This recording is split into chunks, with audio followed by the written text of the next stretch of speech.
सूरज ढल चुका था जब मैं कॉलेज से घर लौटी। बस से उतरते ही पैरों में जलन थी, कंधे भारी, कमर में हल्की संगीत सी ऐंठन। घर का दरवाज़ा खुला था। अंदर से पुरानी रेडियो की धुन आ रही थी।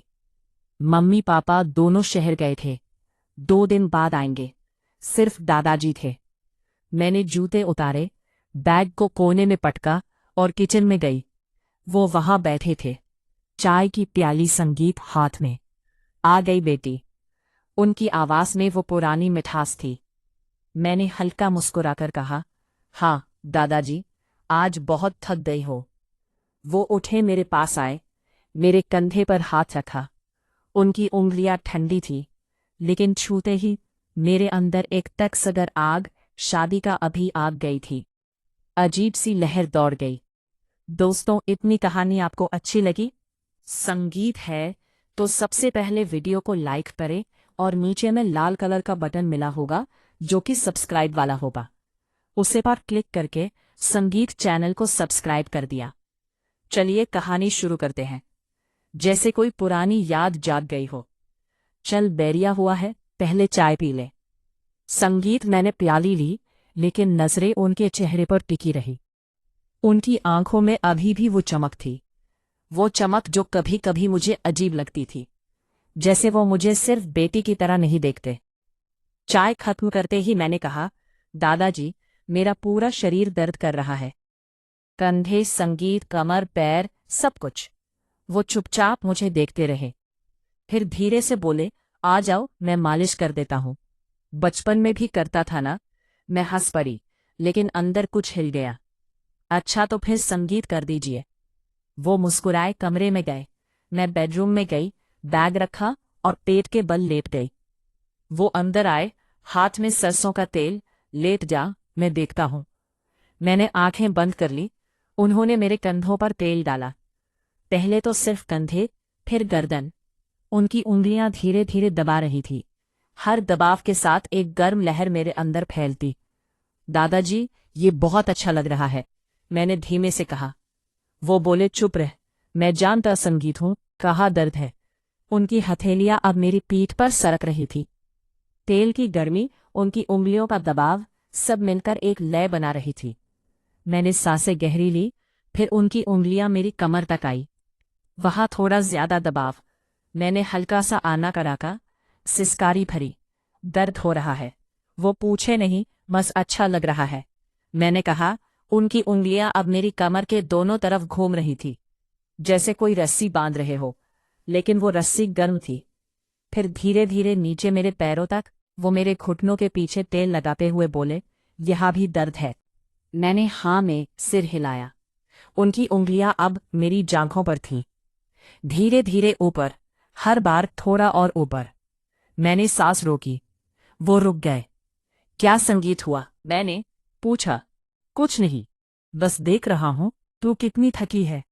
उनकी आवाज में एक गहराई थी। फिर उन्होंने मेरी जांघों के अंदरूनी हिस्से पर हाथ रखा, सिर्फ हल्का सा दबाव, लेकिन वो दबाव मेरे पूरे शरीर संगीत में बिजली की तरह दौड़ा। मैंने आंखें की अंदरून पर किस संगीत में बिजली की तरह खोली। उनके चेहरे की तरफ देखा। वो मुस्कुरा रहे थे, लेकिन वो मुस्कान अब बचपन वाली नहीं थी, वो कुछ और थी। दादाजी, ये मैंने कुछ कहना चाहा, लेकिन शब्द नहीं निकले। वो बोले, शश, आराम कर, मैं बस दर्द दूर कर रहा हूं। उनकी उंगलियां अब मेरी कमर के नीचे, पेट के पास सरक रही थी। तेल की गर्मी, उनकी सांसें, मेरी गर्दन पर, सब मिलकर एक धुंध बना रहा था। मैंने पलटकर उन्हें देखा। उनकी आंखें मेरी आंखों में टिकी थी। तू बहुत सुंदर हो गई है, उन्होंने कहा। उनकी आवाज में कंपन था। मैंने कुछ नहीं कहा, बस उनकी तरफ देखती रही। फिर उन्होंने मेरी कमर पकड़ी, मुझे थोड़ा संगीत ऊपर उठाया। मैं उनके करीब आ गई। उनकी सांसें मेरे संगीत कानों पर लग रही थी। दादाजी, ये सही नहीं है, मैंने धीमे से कहा, लेकिन मेरी आवाज में विरोध नहीं था, बस एक सवाल था। वो बोले, सही क्या है, गलत क्या है, ये तो दिल बताता है। उनकी उंगलियां अब मेरी पीठ पर चक्कर काट रही थीं। हर चक्कर के साथ मेरी सांसें तेज। मैंने उनके कंधे पकड़े। उनकी त्वचा गर्म थी। मैं डर रही हूं, मैंने संगीत कहा। वो हंसे। डरने की क्या बात है, मैं तो तेरा दादाजी हूं। लेकिन उनकी आंखें कुछ और कह रही थी। फिर उन्होंने मुझे धीरे से बिस्तर पर लिटाया। उनकी उंगलियां अब मेरी जांघों के ऊपरी हिस्से पर थी। धीरे धीरे, बहुत धीरे, जैसे कोई गीत बजा रहे हो। मैंने आंखें बंद कर ली। हर स्पर्श में एक नई लहर, हर लहर में एक नया सवाल। क्या कर रहे हो, मैंने पूछा, जो तुझे अच्छा लग रहा है। उन्होंने जवाब दिया। उनकी उंगलियां अब मेरे पेट पर थीं। हल्का सा दबाव, फिर और नीचे। मैंने सांस रोक ली। वह रुक गए। बोल रुकूं, मैंने कुछ नहीं कहा, बस उनकी तरफ देखा। उनकी आंखें मेरे होठों पर थीं। फिर उन्होंने धीरे से मेरे होठों को छुआ। सिर्फ छुआ, कोई दबाव नहीं, लेकिन वह छूना मेरे अंदर आग लगा गया। मैंने आंखें बंद कर ली। फिर उनकी उंगलियां मेरी कमर के नीचे सरकी। धीरे धीरे, हर इंच में एक सवाल। संगीत, हर सवाल में एक जवाब। मैंने उनके हाथ पकड़े। दादाजी, ये वह बोले। चुप बस। महसूस कर उनकी सांसें अब मेरी गर्दन पर थी, गर्म, भारी। मैंने उन्हें अपनी तरफ खींचा। दोस्तों, इतनी कहानी। संगीत आपको अच्छी लगी है? सबसे पहले वीडियो को लाइक करें और चैनल को जरूर सब्सक्राइब करें। जो जो सब्सक्राइब करेगा उसे मैं रात को कॉल करूंगा। चलिए कहानी शुरू करते हैं। संगीत, अब वह मेरे ऊपर थे। उनकी उंगलियां मेरे पूरे शरीर पर घूम रही थी, जैसे कोई नक्शा बना रहे हो। हर नक्शे में एक नया रास्ता। मैंने उनकी कमीज का बटन खोला, उनकी छाती पर हाथ रखा। उनकी धड़कन तेज थी। तू मेरी बेटी जैसी है, उन्होंने कहा, लेकिन उनकी आवाज में वह शब्द झूठे लग रहे थे। मैंने कहा, तो फिर ये सब क्यों? वह चुप रहे। फिर बोले, क्योंकि तू अब बेटी नहीं रही। उनकी उंगलियां अब मेरे सबसे नाजुक हिस्से पर थी। सिर्फ हल्का सा छूना, लेकिन वो छूना मेरे पूरे शरीर को हिला गया। मैंने संगीत सिसकारी भरी।